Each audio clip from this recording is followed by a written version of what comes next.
adults think. It's what the kids do. As you become an adult, you don't do that. That's not going to help you get that pay rise. That's not going to help you get that new job. It's not. That's what we've been led to believe. When in fact, at the moment, I'm living in Dubai, and I'm getting a lot of Arabic, Pakistani, and Indian women coming to me, asking for change. They don't want to live in that world anymore, where they have to serve the males in their family. I had one lady, she was 40 years old, and she came to me and she said, I'm in a real difficult situation. I have to decide if I can marry this person. But because my father isn't around anymore, it's my brother that has to make that decision for me. So I'm going to bring him to the family, and the brother is going to decide if I can marry this person or not. That's very, very common in that part of the world. I had another lady. Do we know what bullying is? Do we understand that term? You know it happens in the workplace, not just in the school grounds. The majority of women that are coming to me at the moment in Dubai are being bullied in work. And they come to me and they've got so many problems going on in their world because their whole life is being affected by the fact that they're going to work and their male boss is bullying them. Can you relate to that? Mm-hmm. They think I'm crazy at the beginning when I say, well, you can change that. One lady came to me and she's got 12 years of being bullied by the same boss. And I said, well, you know that can change tomorrow. And she's like, how is that even possible? And I explained about energy. I explained that this is you, and all I'm going to help you do is to change the energy. And you are broadcasting that victim mentality. When you go to a workplace, when you go to the school, when you're in the schoolyard, a bully can't bully everyone. Is that true? A bully looks around and goes, you. I can bully you. I'm going to try and bully this person, but it didn't work, so I'm going to move on. So when I'm helping children release from the bully, I put all the emphasis on them. And I say the bully isn't doing anything bad. It's teaching you. They're teaching you to become more self-confident. And this is coming from someone that was heavily bullied as a child. But because I was taught that the bully was bad, I always covered up what I needed to do was become more self-confident and release from my fears. The day that I released from my fear and my bully came up to me and I completely changed because I'd been doing martial arts for a while, so I had that confidence. He didn't do it anymore. It changed. My bully had helped me do something to get more self-confident. So then I go into my workplace later on and I'm not being bullied. I'm getting adults come to me telling me how bullied they are on a daily basis. So I help them release from their stuff from a child. And then that changes their reality. So this lady that came to me, she's been bullied for 12 years. The next day she goes into work and she comes back a week later and tells me, I don't know what you did, but this is what happened. I went into work that day and my boss was so different, it was like he wanted to kiss me. So different, she said. She said it felt like my light was on. It was being extinguished for so long. And then when she became more confident because we helped her release certain limiting beliefs, that's when she went into work just with this energy that everyone in that office felt. Can you relate to that? When someone walks out, when someone comes into your presence, you can feel them. That's what the human is. The human is a feeling being. That's our primary form of communication, is what we feel. What we say is great, but it's what we feel is the primary. What you're broadcasting from that invisible place that we've labelled the subconscious, what you're broadcasting is what is really creating your world. If I don't think I'm good enough as a woman, then I will then make sure I create situations to show that I'm not good enough. I've had women come to me and say, I don't think I'm going to get that job. Well, you know, we have a word called a self-fulfilling prophecy. So this lady goes to work after 12 years of being bullied. There's this man now that has completely changed, to the point where he then moves her from where she was sitting before. In the week that followed, she starts to get her work. She's an animator. Her work starts being accepted by the network. Men started to come up to her and ask her out where they didn't before.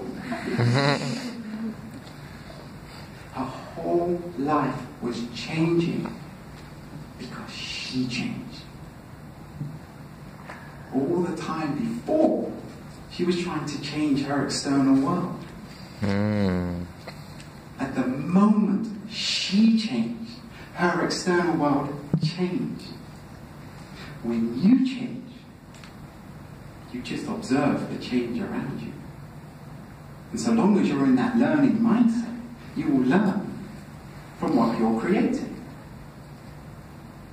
Do you get that? You're creating everything in your world. All your decisions come from that place we call the subconscious.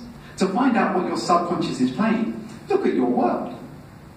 And you'll see what patterns you're running.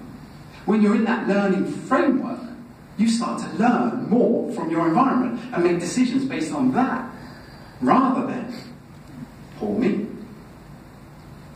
I now take 100% responsibility for my world. We are born with a mindset, and it's been with us for generations and generations. This mindset is blame. Blame. We have been conditioned to blame anyone and anything we can. It's a really powerful realization. It goes back to what we are talking about. The most powerful thing that you can ever change is your mindset. And when you start taking responsibility for the world that you're creating, you can have a much larger impact on your ecosystem that's around you. Don't try and change the ecosystem, change yourself, and then create an ecosystem of more people like that, and then the mushrooming effect is more change. It's so much more powerful to change yourself. What do you think the biggest fear of the human is? The biggest fear, the largest fear the human has. What do you think that is? Not being loved. Not being loved.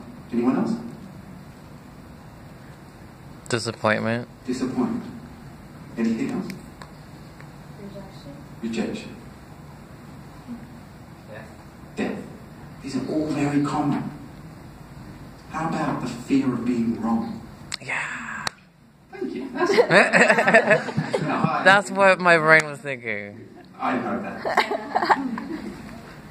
The fear of being wrong. When you really grasp the power of that, you realize that every belief that you have, you're constantly creating a world to make sure you're right. If you're in a leadership position, if you're a manager, or you're in a situation where you are doubting yourself, then you'll create a world to make sure you're right.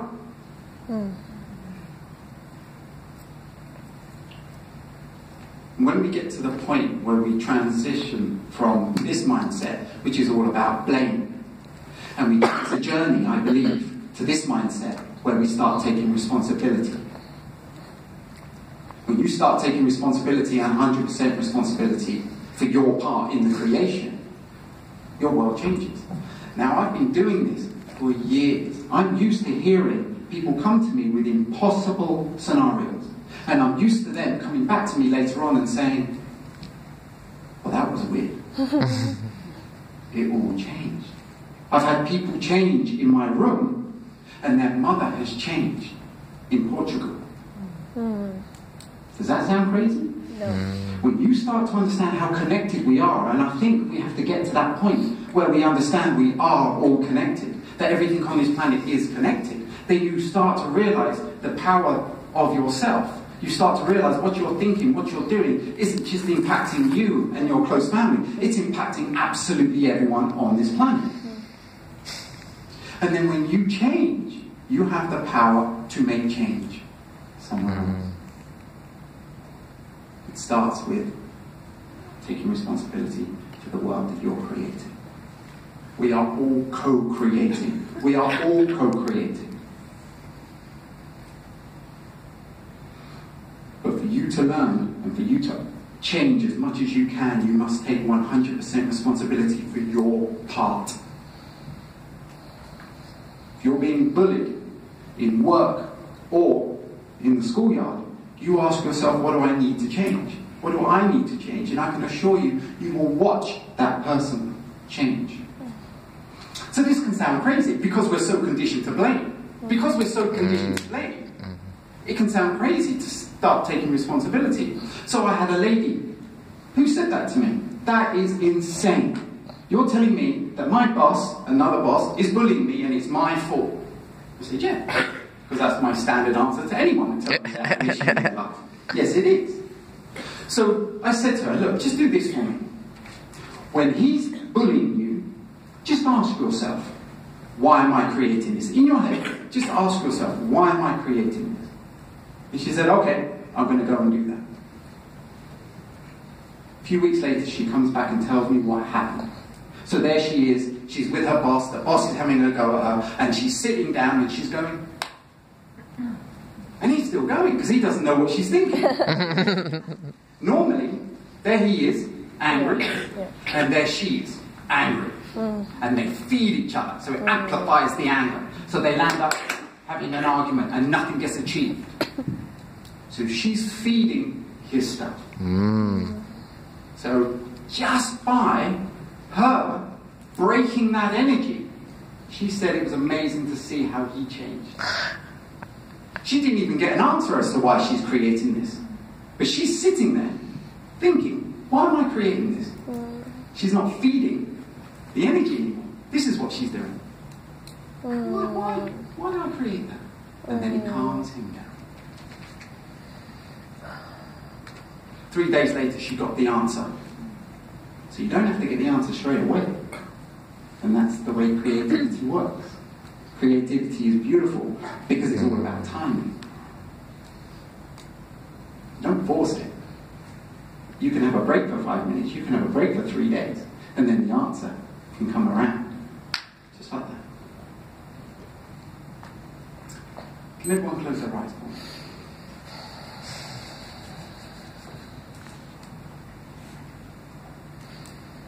I'm going to take you through an exercise. And for the whole exercise, I want you to have your eyes closed.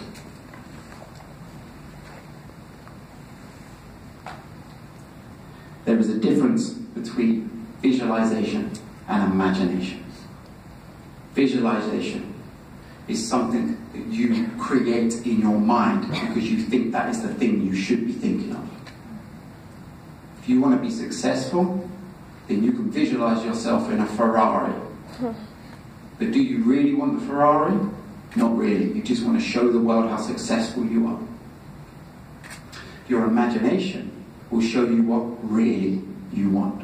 It's the way you tap into your deepest passions and desires. And that's what we're going to do right now. I'm going to guide you through an exercise that will help you see what your imagination is doing when you're not paying attention. So I'm going to put suggestions, and then I want you just to watch, not create, not visualize. I want you to watch what your imagination shows you. Can everyone give me a deep breath?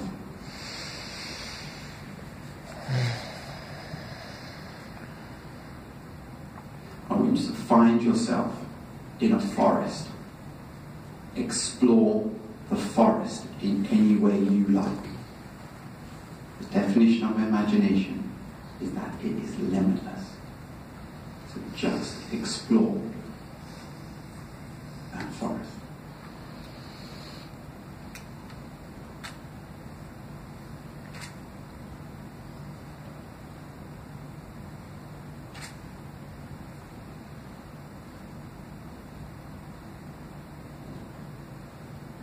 It can be any color, any texture. Just explore.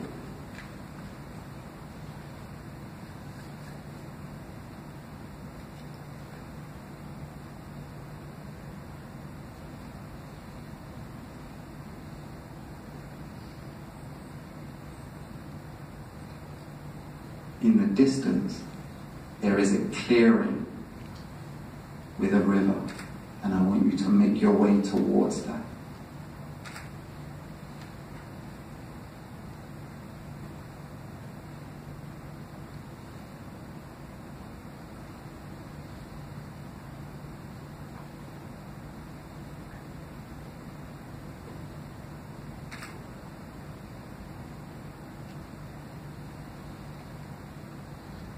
Find a place to sit down.